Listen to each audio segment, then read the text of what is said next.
Welcome back everybody, I'm the Smithy D and today we're back with another episode of Star Wars Galaxy of Heroes.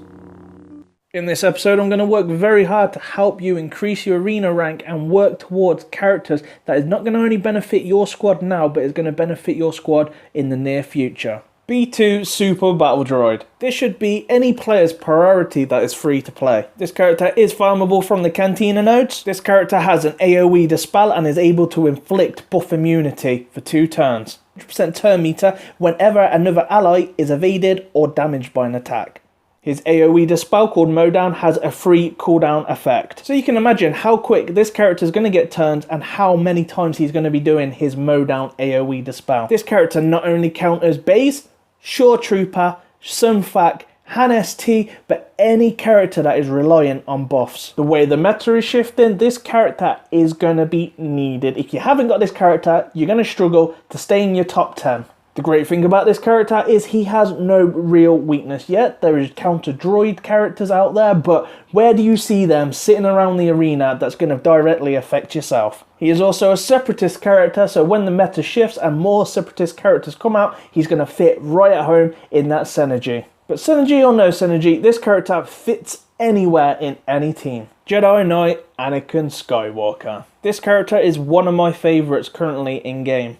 If modded correctly, Anakin can hit very, very hard. Anakin has a unique whenever another ally falls below 50% health or is defeated, Anakin gains 100% turn meter. On his next attack, he deals 75% more damage. When he procs and uses Reckless Assault, modded correctly, you can see a tide change in the battle. My Anakin personally can hit normally around 16k crit on an AoE once he receives his Righteous Fury buff. Anakin partnered with B2 can be devastating for any team to face. Anakin is farmable from the Cantina nodes and you can also pick him up from the hard nodes. Lando Calrissian. This is one character that you can start farming straight away when you start the game. He is unlocked on the first level of the Cantina nodes. Lando is a crit monster. He has a unique called High Roller, gives him 15% critical chance and he gains critical chance up for 2 turns when he scores a critical hit. His AoE is called Double Down. It deals physical damage to all enemies. If this attack scores more than 1 critical hit, its cooldown is reset and deals 100% more damage on its next use. For this character to work very well, you need to mod him with critical damage. You don't really need to go into the critical chance, but it won't hurt to give him a small amount, but he definitely needs some speed in there. The 3 leaderships I would recommend for Lando is himself, which is called Fast and Loose. Scoundrel and Rebel allies gain 15 speed and 29% critical damage. You've also got the Wedge lead, which we will go over shortly, and you've also got Anakin's lead. Anakin's leadership ability is going to give Lando 15% offense, 10% critical damage, and if anyone evades Lando's AoE, he's also going to get advantage for 2 turns. This then is going to allow Lando to get some serious crits in on his next turn, and again, if anyone does evade his AoE, he's going to get advantage again for another 2 turns. Bear in mind, once the advantage is used, it doesn't last 2 turns, but it will last 2 turns if Lando gets stunned. Okay, so we've got our 3 amigos, so let's work on our tank taunter for this team. Stormtrooper Han, one of the most used tanks currently in the game. Stormtrooper Han's basic has a 55% chance to gain 35% turn meter. His unique is called Bluff. Han has 25% chance to remove 30% turn meter from each enemy at the start of his turns. In addition, Han has a 25% chance to remove 10% turn meter from each enemy when he is damaged. Han also taunts, it's called Draw Fire. He taunts for 3 turns and all other allies gain 30% turn meter, and in addition, all other allies gain 20% turn meter when Han is damaged. Unfortunately though, Han needs some serious mods, ideally speed. He doesn't have a lot of health, nor does he have a lot of protection, and he is very low on speed, but with a Lando lead and the correct mods with secondaries of speed, you can make this character very quick in your arsenal. Han in game has a lot of weaknesses that goes from Baze, it all goes from any dispeller, including B2. Once Han loses his taunt, he may not be as useful as in your squad as your other characters mentioned before. Han is easily farmable from the arena shipments. Let's discuss the 5th and final character to your arena squad. I personally would suggest a TIE Fighter Pilot. With the right mod, you can definitely make TIE Fighter Pilot very, very fast. This then is going to allow you to use his AoE called TIE Strike. That's going to inflict an 80% chance to apply buff immunity and also ability block the primary target. Also, on the top of that, he's also going to get 10% turn meter for each debuffed enemy. Putting him with B2 would definitely benefit your team. Unfortunately, again, it is another character farmable from the Cantina nodes. So what do we know so far about the characters that you've currently got in this squad? You've got 2 pilots, so Anakin will be a pilot one day. Don't know when that will be, but he was a pilot in the movies, so he's going to be a pilot at some point in the game. You've got TIE Fighter pilot, that is obviously a pilot, and you've also got 2 scoundrels for the credit heist. And when the Emperor Demise returns, you've also got 2 rebels for that too. If you were lucky enough to grab yourself at least a 4-star Stormtrooper, then he is going to benefit your squad. Even though he is a 4-star, he is definitely going to give the utility of what he provides. Rex is now farmable from the fleet shipment store. I personally rank Rex very high. Not only will he cleanse, he also does tenacity up. His leadership ability is great versus any critting team. Any crits that he or directly any of his allies receive, they are also going to get turn meter. His cleanse and tenacity up is also an anti-empire, so making Rex in the heart of this meta, and he's going to be brought over to the next. I would definitely recommend that you put Rex as a high priority on your list for getting out of the fleet shipment store. For a replacement for Han ST, you could always use Sunfac. Yes, he is now free to play too, so he is going straight into the fleet shipment store, so make sure you are prioritizing your characters. You can get a great bunch of characters from this store. Sunfac taunts, he dispels, and he counters. He's great against any wedge and bigs to soak up that damage, and he's also great for the counter from AoE. I would recommend placing him with a Rex lead, Anakin, TIE Fighter pilot, and B2. Let's discuss briefly over some droids. For a droid team to work, you're going to need to have Jawa Engineer. Without Jawa Engineer, you are not going to get past a lot of teams. That also being said, you're going to need to pack him with a lot of speed. When I say a lot, you need to make him as fast as you possibly can. Maybe farm some more mods for him, because the old mod may not do the job. His weaknesses are going to be TIE Fighter pilot. A quick TIE Fighter pilot will land an ability block on Jawa Engineer. You also have Raid Han Solo with a chance to stun Jawa Engineer. The current DPS droids in the game have low health, making it very easy to take these droids down, especially if you've got Anakin or Wedge in the team or anyone that does a high attack in AoE.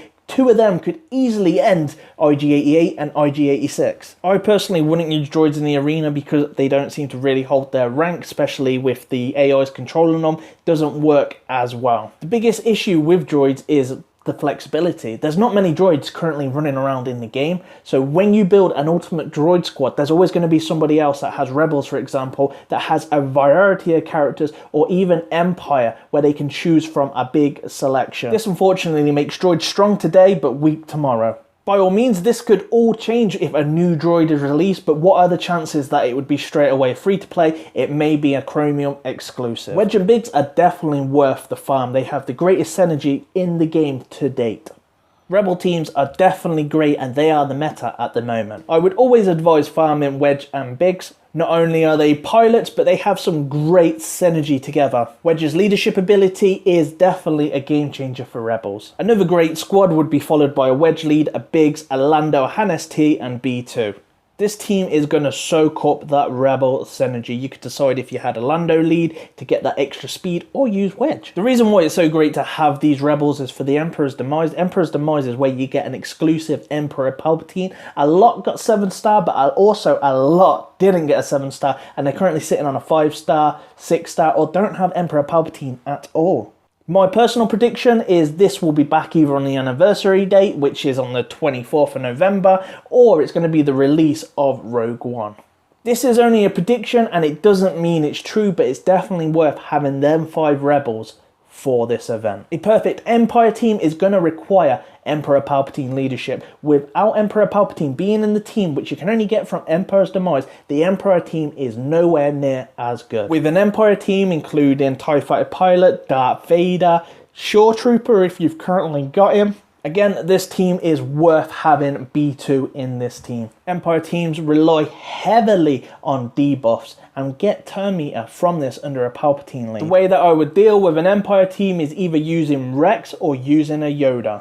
Yoda straight away has the ability to use battle meditation, which is tenacity. But again, unfortunately, this can all be dispelled by B2, making B2 Super Battle Droid the MVP of this game. So far we've had a Yoda event which required 5 Jedi. We've also had a Rebel event which required 5 Rebels for Emperor's Demise. What is going to happen next? What is the prediction? It could possibly be 5 Empire characters, maybe to unlock Bespin or Jedi Luke. This game is a collection game, so having a variety of characters is definitely going to help you. A new character that is released can easily change the meta. Baze, for example, and Stormtrooper has completely changed how this game is played. Mods play a crucial part of this game. You need to have the right mods for the right characters. You may need to take some time out farming some extra mods over the characters that you're currently farming, but the main thing is about building a nice little base for your arena team. Once you've got that, then your rank will increase. It will hold better on the defense. The higher the rank or the higher that you get at your payout is the better crystals you're gonna get. The crystals then you'd spend on energy that's gonna progress your characters and locking gear, farming from the cantina. I would also advise that if you're going for the top, you definitely want to be getting those cantina shards. You want to be gearing your characters to gear 11 where possible. A nice counter to Rebel teams is definitely going to be Aayla Secura. She's got that counter. She stuns on crits. She is fantastic. Anakin is a great character versus Rebels. Rebels have low HP in general, so using Anakin and his AoE can have devastating effects on them. And that also brings in Lando as well. Using Lando could clear out Rebel teams so easily. Rex is now free to play, so go get him from the Fleet Shipment store and you will not be sorry. But again, you do need to have the right mods, and speed does matter. Maybe not for the other team if they're running Baze or Stormtrooper, but for yourself, you want to have your characters as quick as possible. Make sure you're looking out for some crit damage mods on the triangle. You also want to be looking at some secondaries for the speed, critical chance, and generally the mod type critical damage. You can also get some mods from the mod shipment store by paying for credits with them. If you were to farm these mods from the actual nodes itself, then you want to be aiming for the 5 critical damage, but to get those, you're going to need to have 5-star Jawas or above times 5. If you're currently sitting around about the top 100 or plus, changing your mod setup or getting some new mods will definitely improve your squad of what you've currently got. Then to stay in the top 20, then you're definitely going to be looking to the characters that I've mentioned in this video. If you are looking on how to mod certain characters, then make sure you do check out my channel. I have a lot of videos on how to mod different characters. Thank you very much for watching my video today. I hope you've enjoyed it. If you have enjoyed it, please make sure you smash that like button and share this video. If you haven't already subscribed, then do that right now. I upload videos on a daily basis. You can also follow me on Twitter. My name on there is the Smithy D. Please let me know your comments below. I'm the Smithy D. May the Force be with you always.